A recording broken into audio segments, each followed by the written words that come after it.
Good morning to all of you. आज bio का पहला सेट का पेपर जो है अपलोड कर दिया गया है। आप उसको चाहे तो वेबसाइट से भी जा करके डाउनलोड कर सकते हैं। हमारा जो प्रयास है इस सेट को, खासकर बायो के जो पेपर हैं उनके जो 3 सेट आएंगे उनको क्रमवार जो है हम आपको विथ एक्सप्लेनेशन इसका सोल्यूशन देंगे। तो आइए देखते हैं। पहला जो क्वेश्चन है ये है, filiform operators are present in. तो फिलिफॉर्म ऑपरेटस कहाँ पाया जाता है? तो आपने अगर इंडोस्पर्म जो इम्ब्रियोसैक जो पढ़ा होगा, तो इम्ब्रियोसैक में एक संरचना होती है जो फिंगर लाइक प्रोजेक्शन होता है। उसी को हम क्या बोलते हैं? सिनर्जिड सेल के नीचे जो होता है उसी को हम क्या बोलते हैं? Filiform apparatus. ये फिलिफॉर्म ऑपरेटस करता क्या है? ये पॉलन ट्यूब जो होता है ये आपका, ठीक है, तो देखिए ये आपका क्या है? सिनर्जिड है। क्या है ये? सिनर्जिड है। और इसी जगह फिंगर लाइक प्रोजेक्शन होते हैं। ये फिंगर लाइक प्रोजेक्शन क्या करते हैं? ये पॉलन ट्यूब जो होता है जिसको पराग नली कहा जाता है, पॉलन ट्यूब को एंट्री को ये क्या करते हैं? एंट्री कराने में मदद करते हैं, फैसिलिटेटर के रूप में यूज होते हैं। तो इसीलिए ये पूछ रहा है कि जो फिलिफॉर्म ऑपरेटस होता है वो कहाँ पाए जाते हैं? तो फिलिफॉर्म ऑपरेटस आपका कहाँ होता है? सिनर्जिड में पाया जाता है। कहाँ पाया जाता है? सिनर्जिड में पाया जाता है। दूसरा क्वेश्चन है, डीएनए के डबल हेलिक्स का जो प्रारूप होता है उसमें बेस पेयर, दो बेस पेयरों के बीच कितनी दूरी होती है? How far each base pair is from the next one in DNA double helical model. तो डीएनए का जो डबल हेलिकल मॉडल जो होता है, जो द्विकुंडलित संरचना जो होती है, तो उसमें आपने ये पूछ रहा है कि जो दो बेस पेयर होते हैं उनके बीच जो है वो दूरी कितनी होती है। तो देख लीजिए, ये आपका डबल हेलिकल मॉडल होता है, ठीक। तो ये पूछा जैसे आपका ए टी, तो ये 2 हाइड्रोजन बॉन्ड द्वारा होता है। जी सी, ये 3 हाइड्रोजन बॉन्ड द्वारा होता है। तो इनके इनके बीच, ये ए और जी के बीच जो दूरी है ये कितना होता है? तो ये जो होता है एंगस्ट्राम में जो होता है 3.4 एंगस्ट्राम। 3.4 एंगस्ट्राम। तो आंसर जो है हमें जो दिया है इन्होंने, वो क्या है? नैनोमीटर में है। क्या है ये? नैनोमीटर में। तो हमें इसको क्या करना है? चेंज कर देना है। तो देखिए ये 0.34 नैनोमीटर है। यही आपका क्या है? आंसर है। अगर एंगस्ट्राम में होता तो क्या होता है? 3.4 एंगस्ट्राम, लेकिन नैनोमीटर में है तो ये क्या है? 0.34 नैनोमीटर। तो हम जानते हैं कि जो डीएनए का जो हेलिक्स होता है वो क्या होता है? एक हेलिक्स की लंबाई क्या होती है? 34 एंगस्ट्राम होता है। और दो बेस पेयरों के बीच की दूरी ये पूछ रहा है, एक डिस्टेंस पूछ रहा है, तो ये क्या होता है? नैनोमीटर में 0.34 एंगस्ट्राम। आइए अब अगला क्वेश्चन देखते हैं। ये कह रहा है कि एंट अमीबियोसिस, अमीबियोसिस जो डिजीज होता है वो किसके कारण होता है? तो अमीबियोसिस जो डिजीज होता है ये होता है एंट अमीबा हिस्टोलिटिका के कारण। एंट अमीबा हिस्टोलिटिका, अर्थात ये ऑप्शन क्या हो जाएगा? ए। अगला क्वेश्चन जो कह रहा है, ये कह रहा है कि जो ओव्यूलेशन होता है, immediate after ovulation the mammalian egg is covered known as. तो देखिए ये जो हमारा स्ट्रक्चर है क्या है? फीमेल रिप्रोडक्टिव ऑर्गन होता है। तो ओव्यूलेशन ये आपका एग हो गया, ठीक। इस एग एग बनने की क्रिया को oogenesis कहते हैं। जब एग बन जाता है तो क्या होता है? फैलोपियन ट्यूब में आता है। तो जो फैलोपियन ट्यूब में जब आता है तो उसमें एग में जो मेम्ब्रेन होता है आफ्टर ओव्यूलेशन कौन सा बनता है? तो उसको बोलते हैं कोरोना रेडियाटा। क्या बोलते हैं? कोरोना रेडियाटा होता है आपका एग पे। तो उसको हम क्या बोलते हैं? तीन, आपका तीन होता है। एक होता है कोरोना जोना पेल्यूसिडा, आपका जोना पेल्यूसिडा। और ये जो रेडियल से जो सेल होते हैं उसी को बोलते हैं क्या? Corona radiata. और फिर ये जो बीच में होता है उसको बोलते हैं विटिलिन स्पेस, ठीक है। तो इसका जो आंसर हो जाएगा वो क्या है आपका? कोरोना रेडियाटा, ठीक।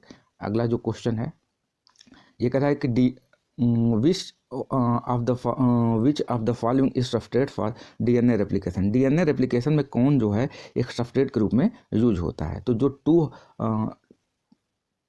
To hydroxy two deoxy ribonucleotide triose phosphate, ये जो होता है आपका डीएनए के सब्सट्रेट के रूप में यूज होता है, ठीक। अगला question, which of the following is a toxic substance that is responsible for the chills and high fever recurring every 3 or 4 days in malarial disease. तो ये जो मलेरिया का जो फीवर होता है, जो मलेरिया आपको प्लाज्मोडियम वाइवेक्स से होता है, तो ये क्या होता है? ये पैरासाइट होता है। अपना ये जो जीवन काल होता है या अपना जो लाइफ साइकिल होता है दो होस्ट में पूरा करता है। एक ह्यूमन होता है और दूसरा क्या होता है आपका मॉस्किटो होता है। तो ये पूछ रहा है कि जो किसी भी पर्सन में जो बुखार आता है जिसकी वजह से उसको कपकपी लगती है, तो उसमें ये इसके लिए कौन सा रिस्पॉन्सिबल होता है? तो जो हीमोज्वाइन होता है, हीमोज्वाइन ही आपका क्या होता है, इसी के कारण व्यक्ति जब प्लाज्मोडियम जो वाइवेक्स होता है, ये जब हीमोज्वाइन का सिक्रेशन करता है, तो इसके वजह से क्या होता है, ये जब व्यक्ति के शरीर में बनता है, तो इसी हीमोज्वाइन के ही कारण व्यक्ति को क्या होता है, ठंड लगता है और ये which of the following is a palindromic nucleotide sequence in DNA.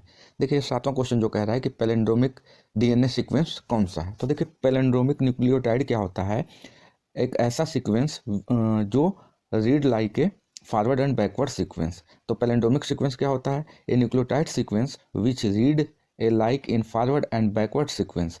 तो यहाँ फॉरवर्ड और बैकवर्ड सीक्वेंस का मतलब 3 प्राइम टू 5 प्राइम और 5 प्राइम से 3 प्राइम पे जो पढ़ने रीड करने पे क्या हो, एक जैसा हो, उसी को हम क्या बोलते हैं, पैलेंड्रोमिक सीक्वेंस। तो इसका आंसर देख लीजिए, ये हो जाएगा फर्स्ट जो ए है इसका आंसर हो जाएगा। देखिए कैसे, G A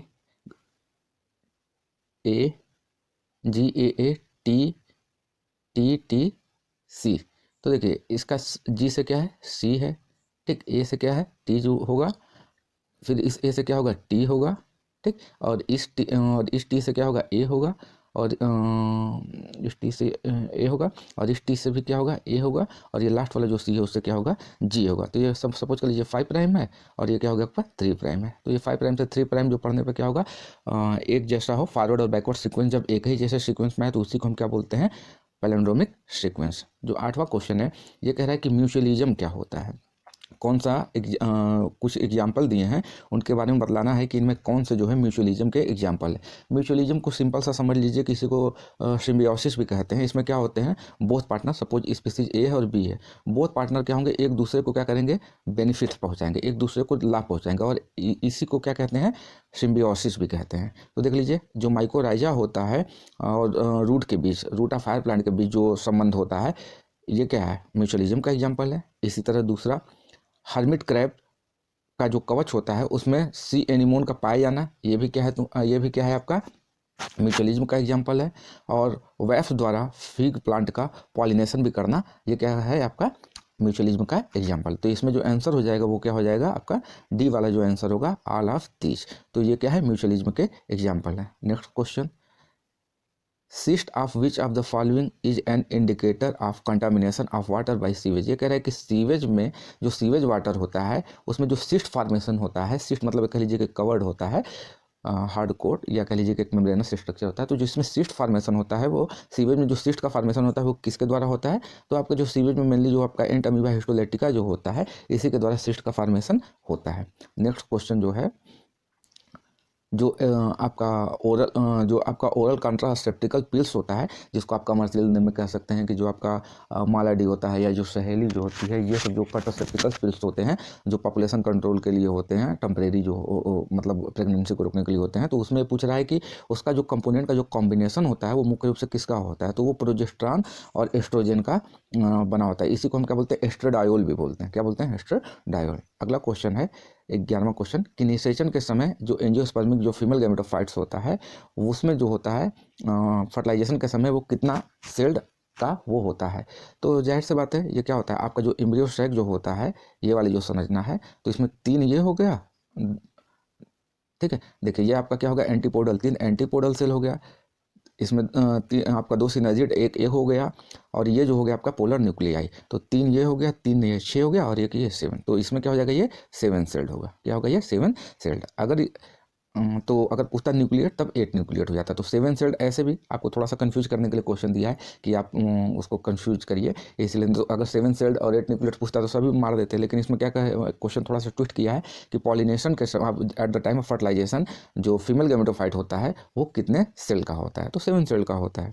नेक्स्ट क्वेश्चन है कि टेस्ट क्रॉस क्या होता है। तो टेस्ट क्रॉस क्या होता है, जब F1 हाइब्रिड का क्रॉस क्या कराया जाता है, रिसेसिव पेरेंट्स से कराया जाता है, तो उसे हम क्या बोलते हैं, टेस्ट क्रॉस। या इसको सीधे से कह लीजिए कि होमोजाइगोसिटी और हेटरोजाइगोसिटी का जो टेस्ट किया जाता है वो टेस्ट क्रॉस के द्वारा किया जाता है। तो F1 हाइब्रिड, ये हाइब्रिड का क्रॉस क्या हो जाएगा, जब रिसेसिव पेरेंट्स से कराया जाएगा, तो इसी को हम क्या बोलते हैं, टेस्ट क्रॉस। जो नेक्स्ट क्वेश्चन जो 13वां है, इसमें कह रहा है जो टर्मिनेटिंग कोडान होता है वो क्या होता है। तो देखिए जो टर्मिनेटिंग कोडान का सीधे से मतलब होता है ऐसा कोडान, ऐसा जो न्यूक्लियोटाइड सीक्वेंस जो होता है वो क्या जो प्रोटीन सिंथेसिस को क्या करता है, ब्रेक कर देता है, या प्रोटीन सिंथेसिस को क्या करता है, रोक देता है। तो आपके 3 जो कोडान होते हैं उसको हम क्या बोलते हैं, नॉनसेंस कोडान होते हैं। वो क्या है, UAA, UAG और UGA।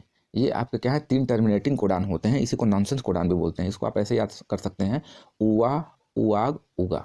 तो इसी को अंबर, ऑकल और ओपल भी बोलते हैं, ठीक है। तो ये आपके ये 3 जो कोडान हैं इसी को हम 64 कोडान होते हैं। उसमें जो होता है 61 जो होता है आपके प्रोटीन सिंथेसिस में भाग लेते हैं, और जो 3 कोडान होते हैं वो प्रोटीन सिंथेसिस में नहीं भाग लेते हैं। तो प्रोटीन सिंथेसिस में क्या कहते हैं, इन्हीं 3 कोडान को हम क्या बोलते हैं, टर्मिनेटिंग कोडान बोलते हैं, या इसी को नॉनसेंस कोडान भी बोलते हैं। तो आपका ये वाला जो आंसर हो जाएगा पहला जो है ये आपका सही है। अगला है एड्स की पहचान की जाती है। तो एड्स की पहचान जो होता है आपका क्या है, एलिजा टेस्ट द्वारा की जाती है। एड्स की पहचान क्या होती है आपकी, एलिजा टेस्ट द्वारा की जाती है। इसका फुल फॉर्म क्या होता है, enzyme linked immunosorbent assay, ठीक है।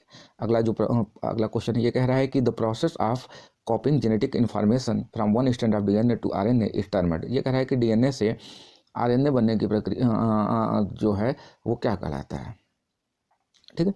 तो आपका ये DNA से RNA से क्या है, आपका प्रोटीन बन रहा है। तो DNA से RNA जो होता है इसको क्या बोलते हैं, ट्रांसक्रिप्शन। क्या बोलते हैं, ट्रांसक्रिप्शन। और RNA से जो प्रोटीन बनता है वो क्या होता है, ट्रांसलेशन। तो हमें यहाँ जो है आपका ऑप्शन क्या हो जाएगा, ट्रांसक्रिप्शन। जो बी आंसर है वो क्या होगा आपका, ट्रांसक्रिप्शन। अगला क्वेश्चन है कि the level of which hormone get elevated by intake of nicotine. Nicotine के खाने से जो, जब हम निकोटीन जो होता है गुटखा या ये सब जो खाते हैं, पान मसाला तंबाकू, तो उसमें निकोटीन होता है। तो निकोटीन को खाने से किस हार्मोन का लेवल बढ़ जाता है। तो निकोटीन के खाने से हमारा जो होता है इफिनेफ्रिन, नॉन इफ्रिन जो होता है, इसी को हम क्या बोलते हैं, दूसरे नेम में एड्रेलिन और नॉन एड्रेलिन, इसी का स्तर क्या हो जाता है, बढ़ जाता है। अगला है कि पॉलीमरेज चेन रिएक्शन में पॉलीमरेज चेन रिएक्शन जो एक तकनीक होती है किसके उपयोग में लाई जाती है। तो पॉलीमरेज चेन रिएक्शन जो होता है DNA के एप्लीकेशन, जिसको PCR बोलते हैं, DNA के एप्लीकेशन ऑफ DNA में उपयोग में लाया जाता है। अगला क्वेश्चन है वे जीव जो एक स्थिर आंतरिक तापमान बनाए रखते हैं तो उसको क्या बोलते हैं। तो देखिए जो स्थिर तापमान को बनाए रखते हैं उसको बोलते हैं इंडोथर्मिक। क्या बोलते हैं, इंडोथर्मिक एनिमल। तो इंडोथर्मिक एनिमल का सीधे से मतलब जो अपने ऐसे जो एक स्थिर तापमान, अपना जो इंटरनल बॉडी टेम्परेचर है उसको ये मेंटेन रखते हैं, तो उसी को हम क्या बोलते हैं, इंडोथर्मिक एनिमल। तो इनमें से कोई ऑप्शन नहीं होगा, ये जो डी वाला आंसर है, जो डी वाला जो विकल्प है यही सही होगा। अगला है CNG में CNG में मेन कंपोनेंट क्या होता है। तो CNG में आपका जो होता है मीथेन जो होता है वो क्या होता है, मेन कंपोनेंट होता है। 20वां क्वेश्चन ये जो कह रहा है कि एक दंपत्ति की 6 बेटियां हैं, अगली बार इनकी लड़की के संतान होने की कितनी संभावना है। सीधी सी बात है 50%। जब भी कोई भी संतान होने का रहेगा तो उसमें क्या होता है, 50% चांस होते हैं क्या, मतलब मेल मतलब बॉय होने के, और 50% चांस क्या होंगे, गर्ल होने के, ठीक है। अब अगला जो क्वेश्चन है इसमें क्या है आपका, ये 7 नंबर का क्वेश्चन है, और इसमें दिए गए जो वर्ड्स हैं ये आपको क्या करने हैं, फिल करने हैं। तो ये वर्ड्स कौन कौन से हैं, जैसे मोर है, क्राई है, law of purity of gamete है, एवोल्यूशन है, रिस्ट्रिक्शन। ये आपको क्वेश्चन के हिसाब से इन कीवर्डों को आपको क्या करना है, इसमें फिल करना है। तो देखिए पहला जो है law of segregation is also name. तो हम लोग जानते हैं law of segregation is also name law of purity of gamete. तो 21 वाले में क्या भरा जाएगा, law of purity of gamete. उसके बाद अगला क्वेश्चन है केमिकली RNA, जो केमिकली जो RNA होता है क्या होता है, मोर होता है, मोर रिएक्टिव देन DNA, ठीक है। तो 22 वाले में क्या भराएगा आपका मोर। 23rd में क्या है, कस्ट DNA एट स्पेसिफिक साइट। जो रिस्ट्रिक्शन एंजाइम जो होता है जिसको RE भी बोलते हैं, या इसको मॉलिक्यूलर स्क्राइजर भी बोलते हैं, RB कैची भी बोलते हैं, तो ये क्या करता है, DNA को स्पेसिफिक साइट से कट करता है। तो 23rd वाले में क्या भराएगा, रिस्ट्रिक्शन एंडोन्यूक्लियस। अगला है 24, BT toxin is coded by gene named. ये कह रहा है कि जो हम लोग का BT टॉक्सिन जिसको ट्रांसजेनिक प्लांट भी कहते हैं, तो ये आपका BT टॉक्सिन जो होता है वो किस जीन के द्वारा उसका नाम पड़ा है। तो ये जो क्राई प्रोटीन होता है, ये देखिए जो क्राई प्रोटीन है, CRY जीन जो है, यही आपका क्या होता है, क्राई प्रोटीन को बनाता है। अगला क्वेश्चन है कि तो आपका the process release of ovum from mature follicle. ये कह रहा है कि मैच्योर फॉलिकल से ओवम का निकलना ही क्या कहलाता है, तो इसी को हम क्या बोलते हैं, ओव्यूलेशन। तो आपका जो 25th में हो जाएगा ये ओव्यूलेशन हो जाएगा। उसके बाद है कि in natural ageing of leg. तो ये जो यूट्रॉफिफिकेशन होता है ये क्या होता है, नेचुरली जो होता है पाया जाता है। यूट्रॉफिकेशन क्या होता है? एक्सेस न्यूट्रिएंट या न्यूट्रिएंट का इनरिचमेंट जब हो जाता है और तालाब में देखते होंगे आपको जो ग्रीनरी की तरफ पूरे हो जाते हैं, एल्गल ब्लूम का जो होता है या सड़े जैसी महक आती है, तो उसी को हम क्या बोलते हैं? यूट्रॉफिकेशन। उसके बाद in human body parasite of malaria initially multiply. तो ये कह रहा है कि जो मलेरिया का जो पैरासाइट होता है वो इनिशियली किस में मल्टीप्लाई करता है? तो आपका लीवर सेल में, ह्यूमन के लीवर हिपैटिक सेल में ये क्या करता है? मल्टीप्लाई करता है। ठीक है। और इसके बाद फिर हम वीडियो काफ़ी लंबा हो चुका है, तो हम नेक्स्ट वाले में हम आपको इसके जो शॉर्ट क्वेश्चन है और जो दो नंबर का क्वेश्चन है उसको सॉल्व कराएंगे। आपको वीडियो जैसा भी लगा हो आप कमेंट करके ज़रूर बताएं, और इसका आंसर फाइनली जो है हम इसका जो सेकेंड वीडियो होगा उसमें हम अपलोड कर देंगे। ठीक है। आप लोग इसी तरह अन्य सेट को भी हम सॉल्व करेंगे, तो आप इसको देखते रहिए, आपके एग्जाम में इससे आपको बहुत काफ़ी मदद मिलेगी। ठीक है, धन्यवाद।